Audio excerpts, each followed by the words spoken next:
Nah, ketika sedang berlangsung itu, datang salah seorang sahabat yang bernama Abdullah ibnu Ummi Maktum, atau ada yang menyebut Abdullah ibnu Abi Ummi Maktum. Tapi yang kebanyakan termaktub dalam buku tafsir adalah Abdullah ibnu Ummi Maktum.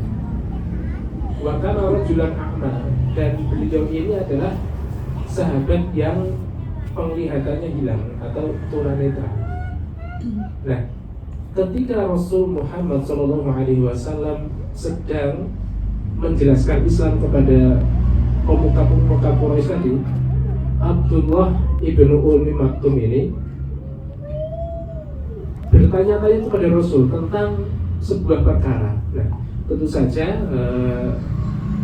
seorang manusia ketika sedang berbicara kemudian dipotong, ada ekspresi di wajah yang berubah. Kemudian juga ada gerak-gerik dari Rasulullah yang kemudian agak condong kepada yang sedang diajak bicara. Nah, kemudian Allah Subhanahu wa Ta'ala ternyata memiliki maksud lain, kemudian menyindir Rasul kita Muhammad SAW dengan turunnya surat Abasa ini. Abasa wa tawalla. Di sini Allah Subhanahu wa Ta'ala nyindirnya halus sekali. Kenapa halus? Tidak langsung menunjuk ke orangnya. Jadi di sini menggunakan kata ganti ketiga, karena dalam ilmu tata bahasa itu kan ada orang pertama saya, kemudian orang kedua kamu atau yang lawan bicara, dan orang ketiga dia. Nah, di sini Allah Subhanahu wa Ta'ala menggunakan kata ketiga atau kata ganti orang ketiga. Abasa wa tawalla. Ada loh orang yang masam wajahnya kemudian dia berpaling. Nah, yang dimaksud ya Rasul kita Muhammad Sallallahu Alaihi Wasallam. Anja'abul a'ma, ketika datang kepadanya orang tunanetra. Di situ ternyata Allah Subhanahu wa Ta'ala memiliki penilaian lain. Nah, mungkin kita sebagai manusia ketika datang seorang pejabat, seorang yang punya kedudukan tinggi dan punya harta yang banyak, mungkin akan kita layani dulu ya. Tapi Allah Subhanahu wa Ta'ala ternyata memiliki ukuran sendiri terhadap hambanya, sehingga Allah Subhanahu wa Ta'ala menginginkan Rasulullah Muhammad SAW untuk memperhatikan yang a'ma tadi, yang tunanetra tadi dulu. Para ulama tafsir menjelaskan beberapa alasan. Yang pertama adalah karena kemaslahatan, unsur kemaslahatan. Yang pertama, karena kemaslahatan menerangkan Islam kepada Abdullah ibnu Ummi Maktum ini lebih besar. Kenapa? Karena beliau adalah orang yang sudah berislam, sehingga menjelaskan Islam kepada beliau itu sangat mudah. Maksudnya menerangkan hal yang menjawab hal yang ditanyakan kepada beliau dengan singkat itu bisa saja. Namun ketika itu Rasul kita Muhammad dan melakukannya, dan kemaslahatan yang diharapkan dari orang-orang musyrikin Quraisy ini belum jelas, karena bisa saja mereka diterangkan masuk kuping kanan, keluar kuping kiri. Tapi nanti Al-Abbas Ibnu Abdul Muthalib akan masuk Islam pada saat itu. Kemudian tentang Abdullah ibnu Ummi Maktum ini, setelah kejadian ini, maka Rasulullah Muhammad SAW menempatkan beliau pada posisi yang sangat tinggi sekali, hingga Abdullah bin Ummi Maktum ini ditunjuk oleh Rasulullah menjadi salah satu muadzin, salah satu orang atau juru azannya Rasulullah. Di Madinah itu ada 4 orang juru azan. Yang pertama adalah Bilal bin Rabah, yang kedua adalah Abdullah bin Ummi Maktum ini yang dimaksud dalam ayat ini, Ahmad tunanetra yang dimaksud dalam ayat ini. Kemudian yang ketiga adalah Sa'ad al-Quradi. Kemudian yang keempat ada Abi Mahdzurah namanya itu. Dan biasanya Abdullah ibnu Ummi Maktum ini duetnya dengan Bilal bin Rabah. Jadi di Madinah itu ada 2 kali adzan kalau subuh. Bilal itu adzan ketika fajar itu belum menyingsing. Jadi mungkin malam ya 30 menit sebelum masuk waktu subuh ada adzan pertama, itu tugasnya Bilal. Kemudian nanti ketika sudah masuk waktu subuh itu tugasnya Abdullah ibnu Umi Maktum. Karena beliau ini adalah seorang yang tunanetra, sehingga perlu ditunjuki oleh orang lain dulu kalau sudah masuk waktu subuh, baru nanti beliau gagal. Ada juga riwayat yang lain yang menceritakan bahwasanya ketika Bilal adzan, kadang-kadang Abdullah ibnu Umi Maktum ini yang qomat, dan ketika Abdullah ibnu Umi Maktum ini yang adzan, kadang-kadang Bilal yang qomat. Ada beragam riwayat. Intinya sejak saat itu Rasulullah memberikan perhatian yang lebih kepada beliau. Bahkan ya, ketika Rasulullah Muhammad SAW memiliki keperluan untuk ekspedisi dalam beberapa peperangan, Rasulullah mengharuskan diri atau diperintahkan oleh Allah untuk keluar Madinah memimpin pasukan secara langsung. Dan otomatis ketika Madinah ditinggalkan oleh pemimpinnya, diperlukan pengganti supaya administrasinya jalan. Selama 13 kali Rasulullah Muhammad SAW meninggalkan Madinah, yang menggantikan adalah Abdullah ibnu Umi Maktum. Padahal beliau seorang yang tunanetra, tapi Allah Subhanahu wa Ta'ala memberikannya posisi kedudukan yang sangat mulia dalam Islam. Oleh karenanya ukuran dalam Islam ini tidak seperti ukuran duniawi yang dibuat oleh manusia. Allah Subhanahu wa Ta'ala mengatakan, ya ayyuhan nasu inna khalaqnakum min dzakarin wa untha wa ja'alnakum syu'uban wa qabaila lita'arafu inna akramakum indallahi atqakum innallaha 'alimun khabir. Jadi patokannya adalah atqakum, siapa yang paling bertakwa dari kalian. Ini nanti ada kaitannya takwa dengan ayat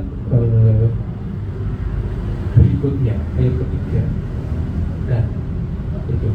Kemudian ayat yang ketiga, Allah Subhanahu wa Ta'ala berfirman, wa ma yudrika la'allahu yazakka.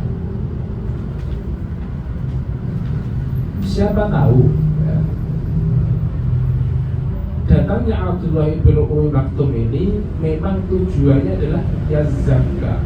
Yazakka itu adalah menyucikan diri. Jadi ini menjadi salah satu syarat seseorang itu diridhoi dalam menuntut ilmu, yaitu untuk menyucikan diri. Ini salah satu syarat penting atau hal yang perlu kita perhatikan bersama, bahwasanya dalam menuntut ilmu, dalam belajar itu tujuan utamanya adalah yazakka atau tazkiyah, menyucikan jiwa supaya jiwa kita tercerahkan dengan pengetahuan yang sebelumnya belum kita ketahui.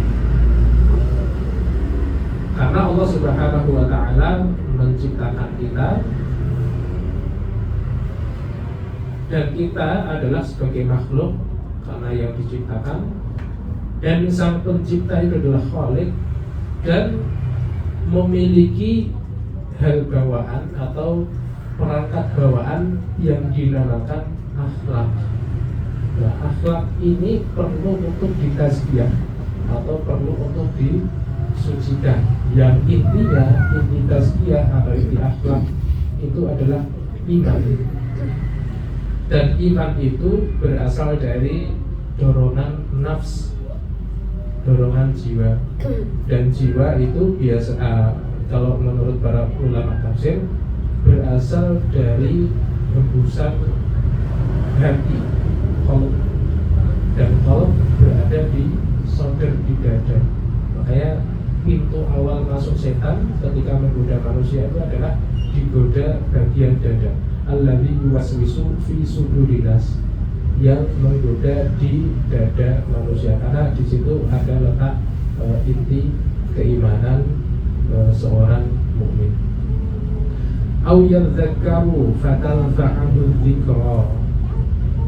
Ini menjadi syarat kedua atau poin penting kedua ketika menuntut ilmu adalah yadzakkaru, menjadi hamba yang selalu ingat kepada Allah Subhanahu wa ta'ala.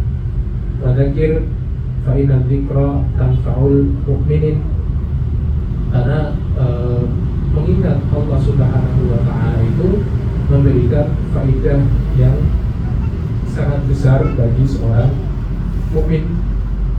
Dan setiap ilmu yang tidak membuat penuntutnya ingat kepada Allah Subhanahu wa ta'ala, maka itu bukan ilmu yang diridhai oleh Allah Subhanahu wa ta'ala. Amma man istaghna. Ini kemudian Allah Subhanahu wa ta'ala menyinggung orang-orang yang yastaghna an dzikrillah, yastaghna an tazkiyati nafs, orang-orang yang merasa tidak perlu, atau orang-orang yang sombong dengan mengatakan mereka itu tidak perlu Allah Subhanahu wa ta'ala. Maksudnya adalah orang-orang musyrikin tadi. Amma man istaghna fa anta lahu tasadda. Kalau di sini ditafsirkan,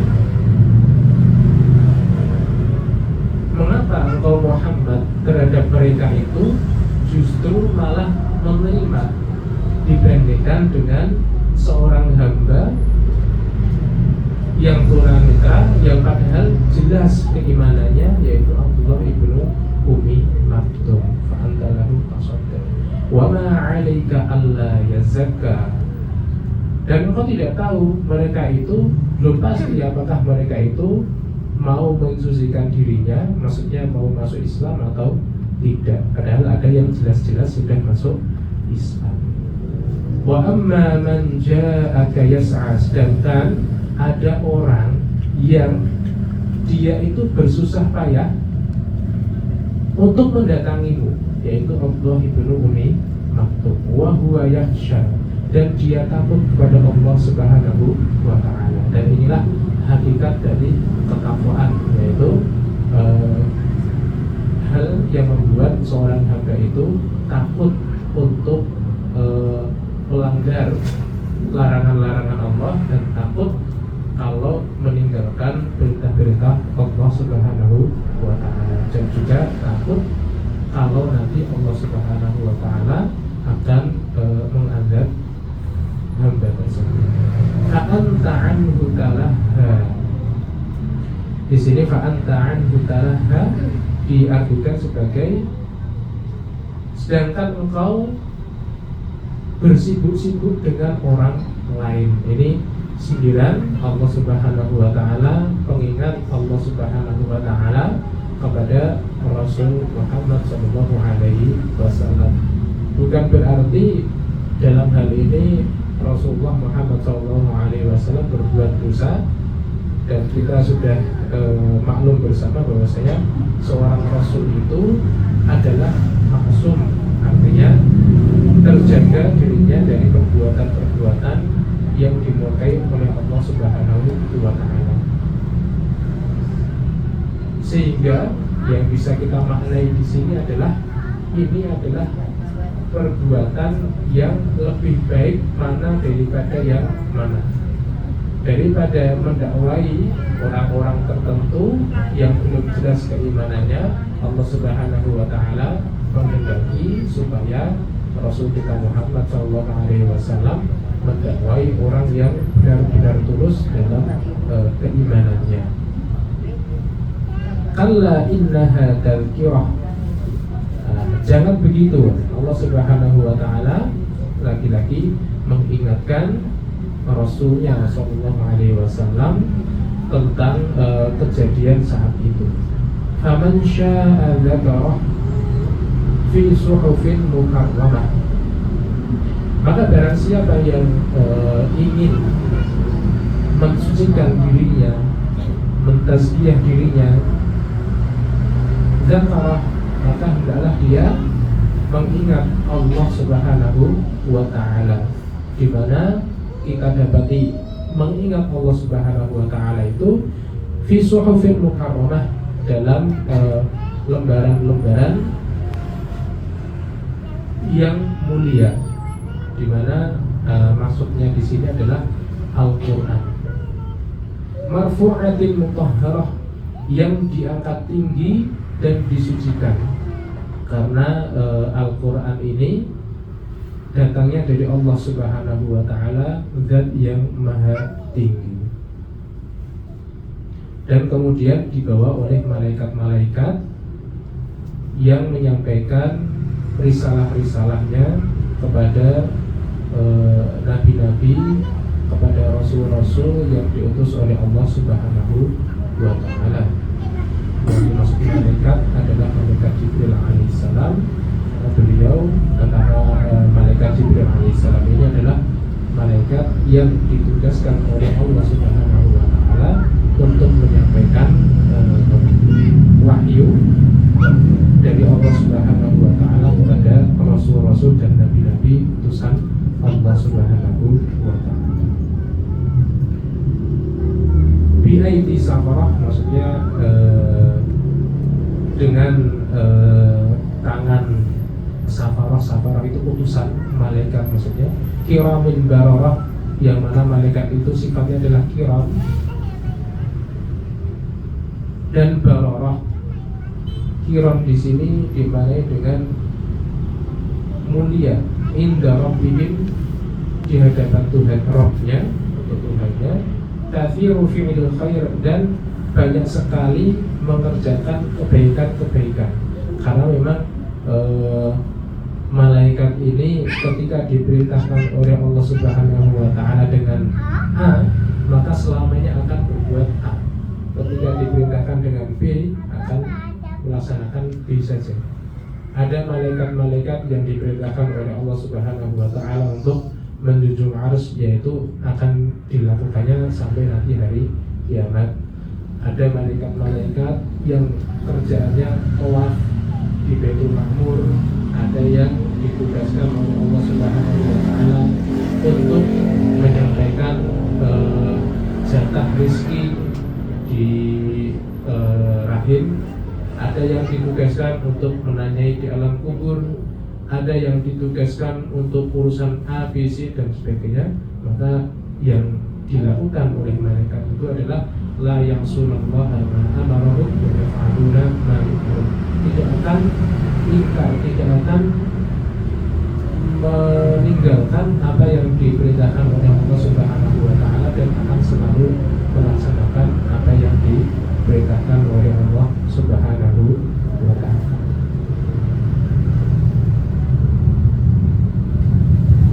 Qatilal insanu ma akfarah. Kemudian sampai ayat 16 ini konteksnya adalah tentang cerita Abdullah ibnu Umi Maktum dan tamu dari pembesar Quraisy ketika datang kepada Rasulullah Muhammad Shallallahu Alaihi Wasallam.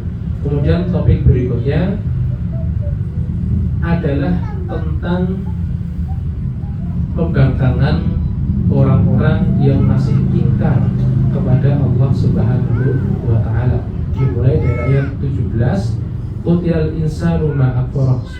Qutila di sini diartikan sebagai lu'ina atau sungguh terlaknat. Ini sesuai dengan penafsirannya Abdullah bin Abbas radhiyallahu anhu. Sungguh celaka al-insanu, manusia itu, ma akfarah, yang kufur, yang enggan mengakui ketuhanan Allah Subhanahu wa Ta'ala yang Maha Esa. Kemudian Allah Subhanahu wa Ta'ala mengajaknya berpikir, min ayyi syai'in khalaqah. Kalau dipikir-pikir, mereka itu diciptakan dari apa toh? Min nutfatin khalaqahu faqaddarah. Sungguh mereka itu diciptakan hanya dari nutfah, saripati, air mani, khalaqahu faqaddarah, dari air yang sedikit itu kemudian oleh Allah dikembangkan, kemudian ditakar rezekinya di dunia, ditakar rezekinya, ditakar ajalnya, ditakar kehidupannya, dan lain sebagainya. Kok dengan begitu saja mereka itu masih ingkar kepada Allah Subhanahu wa Ta'ala. Kalau dalam makalah Arab itu ada yang mengatakan sungguh manusia itu tidak berhak sombong karena apa yang patut disombongkan, sedangkan mereka itu keluar dari lubang pipis 2 kali, 1 kali dari bapaknya dan 1 kali dari ibunya. Itu makalah Arab dulu.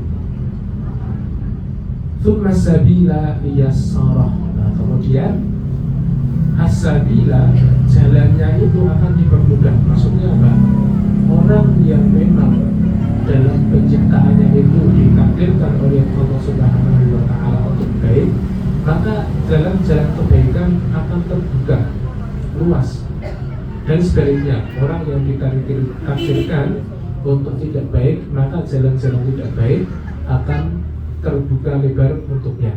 Namun kita sebagai manusia tentu saja kita tidak memiliki pengetahuan tentang takdir tersebut, sehingga yang harus kita lakukan adalah selalu berikhtiar, selalu berusaha istiqomah agar apa yang kita lakukan ini selalu baik.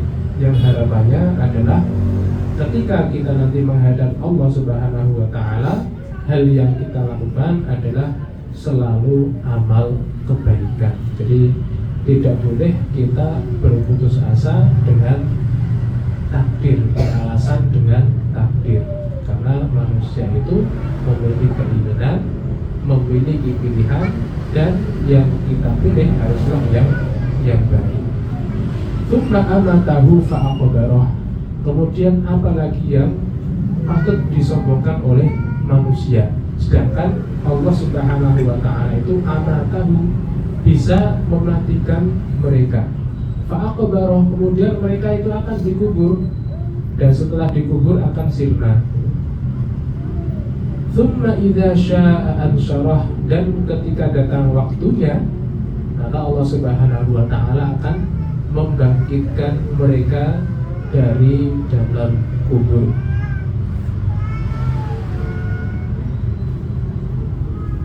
Kalla lamma yaqdima amarah.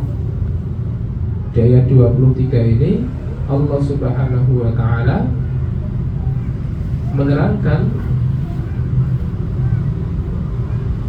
atau membantah lamma yaqdima amarah, anggapan-anggapan dari orang-orang kafirin yang menganggap bahwasanya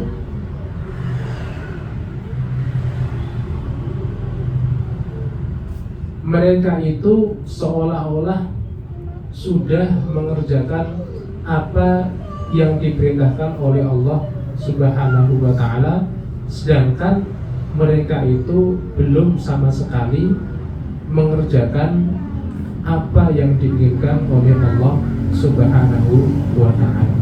Falyanzuril insanu ila ta'amih, maka hendaknya setiap manusia memperhatikan apa yang didapatnya, dari mana dia mendapatkan, apakah dengan cara yang halal, apakah dengan cara yang batil, apakah dengan cara yang samar-samar. Maka hendaknya setiap manusia melihat dari mana dia mendapatkan rezekinya. Anna sababnal ma'a sabba, dan sesungguhnya Allah Subhanahu wa Ta'ala itu yang telah mengucurkan air dari langit dengan derasnya, sehingga dengan air itu Allah Subhanahu wa Ta'ala menumbuhkan tumbuhan yang ada di bumi. Tsumma syaqqaqnal arda syaqqa. Kemudian syaqqa itu adalah membuka, maksudnya adalah menumbuhkan tumbuhan dari dalam bumi. Fa'ambatna fiha habba, dan biji-bijian itu ditumbuhkan oleh Allah Subhanahu wa Ta'ala Wa inaban wa qobba, ini macam-macam buah. Inab itu anggur, qobban itu ada yang bilang rumputan. Wa zaitunan wa nakhlan, zaitun, buah zaitun. Nakhlan itu adalah kurma. Wa hadaiqa hulba, hadaik itu jamak atau bentuk jamak dari hadiqah. Hadiqah itu adalah taman yang hulba, rimbun ya. Wa fakihatan wa abba, dan juga buah-buahan dan juga semak-semak. Mata'an lakum wa li'an'amikum, sebagai karunia bagi manusia dan an'am. An'am itu adalah ternak.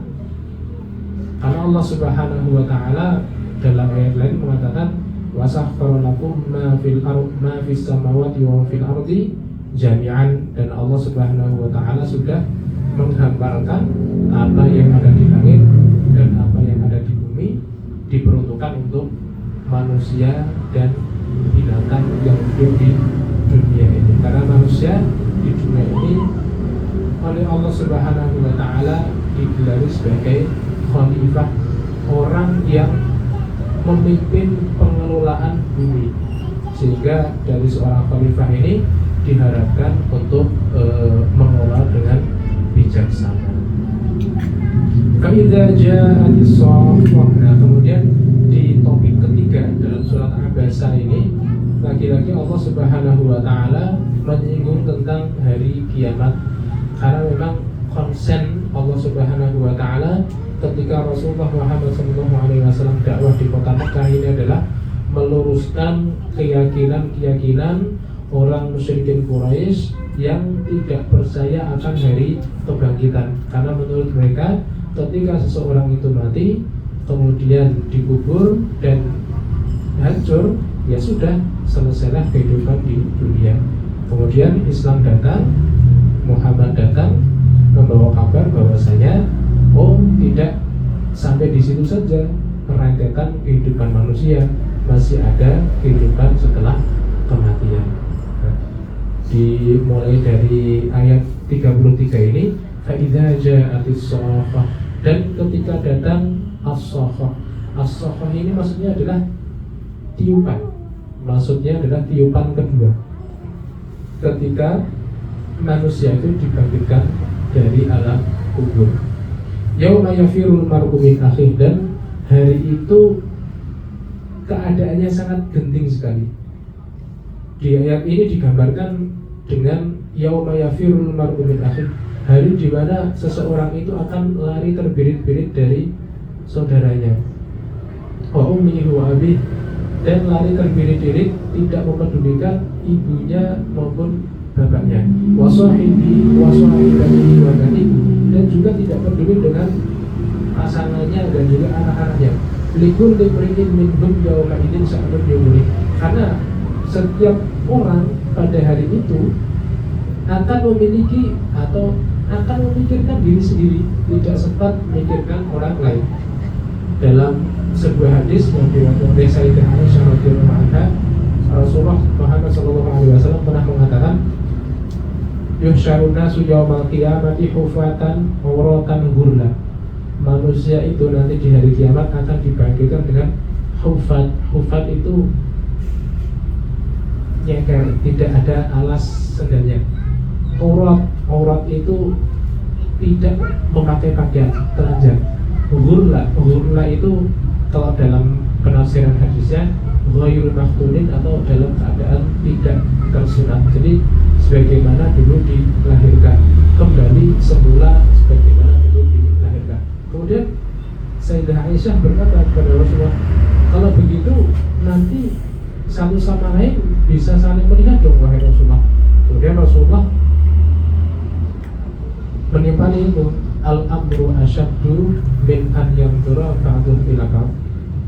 Keadaan ketika itu lebih penting daripada sempatnya satu sama lain itu untuk melihat. Jadi ya mungkin kalau kita bayangkan seperti gempa Jogja itu ya, ada yang sedang mandi langsung lari, ada yang sedang melakukan aktivitas apa langsung lari. Nah itu hari kiamat jauh lebih dahsyat dari itu semua. Dan di hari kiamat nanti manusia itu akan kebingungan. Dalam hadis yang diriwayatkan oleh Abu Hurairah dan dikeluarkan oleh Imam Bukhari dalam sahihnya, nanti itu pada hari kiamat manusia itu bingung untuk mencari pertolongan. Semua manusia awalnya datang pada Adam dengan memuji Adam, wahai Adam, engkau adalah bapaknya manusia. Allah menciptakan kamu langsung, meniup roh kepadamu, kemudian memerintahkan malaikat untuk sujud kepadamu. Isfa'alana, beri pertolongan kepada kami ya Adam. Kemudian Nabi Adam mengatakan, nafsi, nafsi, nafsi. Aku gak sempat, aku akan mikir diriku sendiri. Idhabu ila Nuh. Kemudian manusia akan berbondong-bondong ke Nuh alaihissalam dengan mengatakan, wahai Nuh, engkau adalah Rasul pertama yang diutus oleh Allah di muka bumi. Kemudian menyebutkan kebaikan karomah dari Nuh alaihissalam. Lagi-lagi Nuh menjawab, nafsi, nafsi, nafsi. Idhabu ila ghairi, pergi ke selain saya nggak sempat ya. Kemudian idhabu ila Ibrahim, sampai dilempar terus dari Ibrahim, kemudian dilempar ke Musa, dilempar ke Isa, kemudian dilempar ke Muhammad SAW. Kemudian Rasul Muhammad SAW bersujud kepada Allah Subhanahu wa Ta'ala di bawah arsy. Kemudian Allah Subhanahu wa Ta'ala mengatakan kepada Rasulullah, ya Muhammad, irfa' ra'sak, wahai Muhammad, angkat kepalamu. Sal tu'ta, minta apa saja akan aku kasih. Wasfa' tusyaffa, dan berilah syafaat kepada siapapun yang engkau kehendaki. Kemudian Rasulullah mengatakan, ummati ya Rabb, ummati ya Rabb, umatku wahai Rabb, umatku wahai Rabb.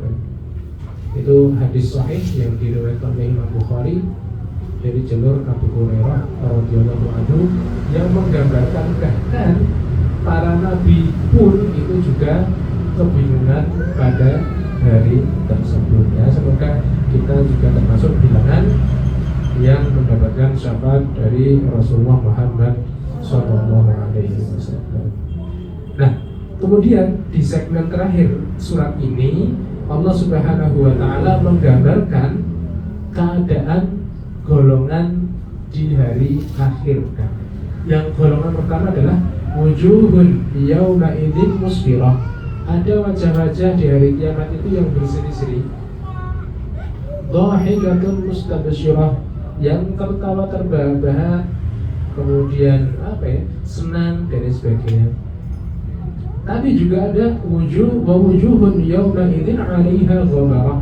Ada juga wajah-wajah yang suram, seolah-olah di wajahnya itu penuh dengan debu, ya karena suram ya. Tarhaquha qatarah, yang diartikan di sini sebagai taghsyaha zulmah, tertutupi oleh kegelapan, tertutupi oleh kezaliman yang dia lakukan di alam dunia. Ulaika humul kafaratul fajarah. Siapakah orang yang tarhaquha qatarah itu? Dijelaskan dalam ayat terakhir dalam surat Abasa. Ini menjadi contoh tafsirul Quran bil Quran, yaitu penafsiran ayat Al-Quran yang ditafsirkan oleh ayat Al-Quran juga. Dan ini oleh para ulama tafsir dianggap sebagai penafsiran yang terbaik. Di situ Allah Subhanahu wa Ta'ala mengatakan ulaika humul, dan mereka itulah kafaratul fajarah, orang-orang yang ingkar kepada Allah Subhanahu wa Ta'ala. Lagi fajarah, fajarah itu berbuat maksiat kepada Allah Subhanahu wa Ta'ala. Jadi dalam surat ini Allah Subhanahu wa Ta'ala menyinggung beberapa hal. Yang pertama adalah tentang konsen dakwah seorang muslim itu harusnya tidak memilih-milih, karena pada permulaan surat ini Allah Subhanahu wa Ta'ala justru lebih menginginkan Rasul kita Muhammad SAW itu untuk menjawab pertanyaan dari Abdullah bin Umi Maktum daripada mendakwahi orang-orang pembesar Quraisy, kafir Quraisy yang belum tentu mereka itu akan mau menerima Islam. Kemudian ini kalau ulama tafsir kontemporer memaknai ini juga isyarat bahwasanya kita itu diharuskan ketika ada orang-orang yang kekurangan dalam indranya kita dahulukan. Karena di situ Allah Subhanahu wa Ta'ala menginginkan seorang tunanetra ini dilayani dulu oleh Rasulullah Muhammad SAW. Kemudian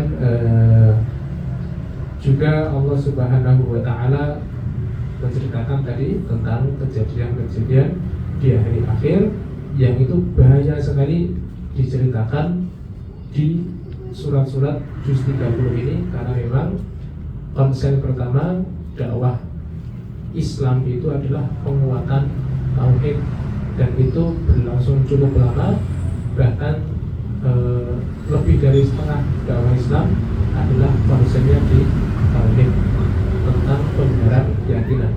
13 tahun Rasulullah dakwah di Mekah, Allah Subhanahu wa Ta'ala belum menyinggung apapun tentang ayat-ayat yang berkaitan dengan syariat.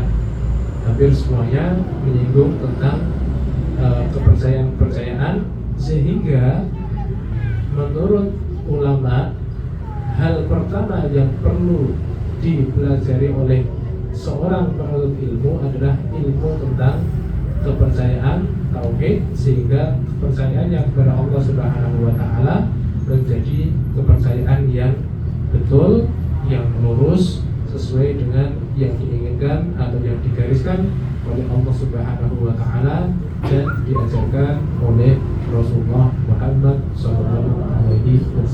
Baru setelah itu bisa beranjak ke ilmu-ilmu yang menuntun manusia untuk menjadi pegangan sehari-hari dalam konteks peribadatan syariat Islam. Ya mungkin cukup di sini yang dapat kami sampaikan. Wallahu ta'ala alam. Asal sebenarnya. Wabillahi taufiq wal hidayah. Assalamualaikum warahmatullahi wabarakatuh.